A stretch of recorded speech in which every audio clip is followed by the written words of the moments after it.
ఒక రోజు ముఘల్ సామ్రాజ్యాధిపతి అక్బర్ మహారాజు తన ప్రియమైన మంత్రి బీర్బల్తో కలిసి రాజతోటలో విహరిస్తూ ఉన్నారు. అదే సమయంలో వాళ్ళ ముందుకు ఒక బీద బ్రాహ్మడు వచ్చి చేతులు జోడించి వేదనతో ఇలా మొరపెట్టుకున్నాడు. మహారాజా, నాకు ఒకే ఒక్క కుమార్తె. ఆమె పెళ్లిని ఘనంగా చెయ్యాలని నా జీవిత ఆశయం. ఊరి వాళ్ళందరినీ పిలిచి భోజనం పెట్టి నా అమ్మాయికి నగలు పట్టు వస్త్రాలు పెట్టి గౌరవంగా అత్తారింటికి పంపాలనుకుంటున్నాను. దానికి నాకు 1000 వరహాలు కావాలి. దయచేసి సంపాదించే మార్గం చెప్పండి. అక్బర్ మహారాజు ఆశ్చర్యపోయాడు. నిన్ను చూస్తే చాలా బీదవాడిలా ఉన్నావు. నాకు ఒకే ఒక్క కుమార్తె. ఆమె పెళ్లిని ఘనంగా చెయ్యాలని కోగులు నెలలో ఏంటి అని ప్రశ్నించాడు. అందుకు బ్రాహ్మడు కన్నీళ్లతో జవాబిచ్చాడు. మహారాజా, నాకు ఉన్నది ఒక్క బుట్టే. ఇది నా జీవితంలో చివరి కోరిక. దయచేసి మార్గం చెప్పండి. నచ్చలేదు. బ్రాహ్మడికి బుద్ధి చెప్పాలనుకున్నాడు. తోట మధ్యలో ఉన్న ఒక చెరువును చూపిస్తూ ఇలా అన్నాడు.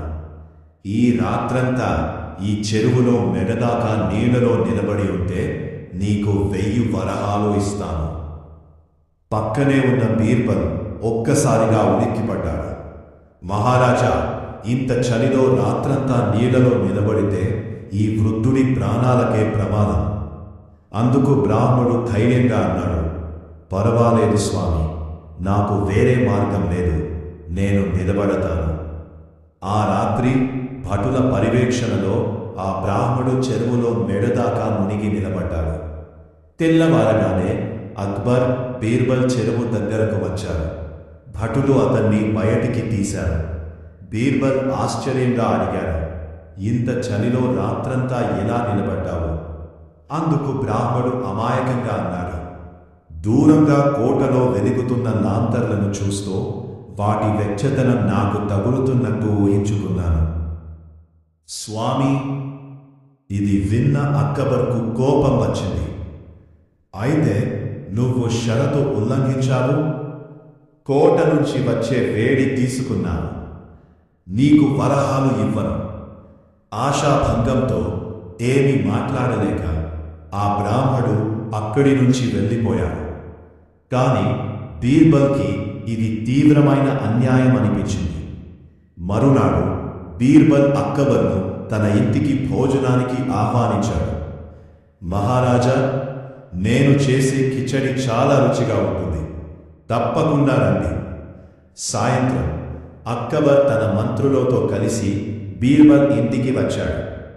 బీర్బల్ గౌరవంగా కూర్చోబెట్టి ముందు మంచినీళ్లు పెట్టి ఇలా అన్నాడు. పెరట్లో వంట చేస్తున్నాను. ఇప్పుడే తీసుకొస్తాను. కాని చాలాసేపైనా బీర్బల్ రాలేదు. కోపంతో అక్బర్ పెరట్లోకి వెళ్ళాడు. అక్కడ చూసిన దృశ్యం చూసి అక్బర్కు మంట నెత్తికెక్కింది. చెట్టు కింద మంట, కాని వంట పాత్ర మాత్రం చెట్టు పైన వేలాడుతుంది. బీర్బల్, ఇదేనా నీ మర్యాద? ఇంత దూరంగా పెట్టిన కుండలో కిచడి ఎలా ఉడుకుతుంది? అప్పుడు బీర్బల్ నవ్వుతూ అన్నాడు. మహారాజా, నిన్న ఆ బ్రాహ్మడు దూరంగా ఉన్న కోట లాంతర్ల వేడితో చెరువులో నిలబడ్డాడు కదా, అలాగే ఈ కుండకు ఈ మంట వేడి చేరుతుంది. ఒక్క క్షణంలో అక్బర్కు తన తప్పు అర్థమైంది. తన అహంకారాన్ని గ్రహించి బీర్బల్ యుక్తికి మెచ్చుకున్నాడు. న్యాయం గెలిచింది. మరుసటి రోజు ఆ బ్రాహ్మడిని కోటకు పిలిపించి అక్బర్ క్షమాపణ చెప్పాడు. 1000 బదులు 2000 వరహాలు పట్టు వస్త్రాలు ఇచ్చాడు. ఆ బ్రాహ్మడు తన కుమార్తె పెళ్లిని ఘనంగా చేసి సంతోషంగా అత్తారింటికి పంపించాడు. కథ సారాంశం ఏంటి అంటే, న్యాయం ఆలస్యం కావచ్చు, కానీ తప్పకుండా గెలుస్తుంది. బుద్ధి బలమే నిజమైన శక్తి.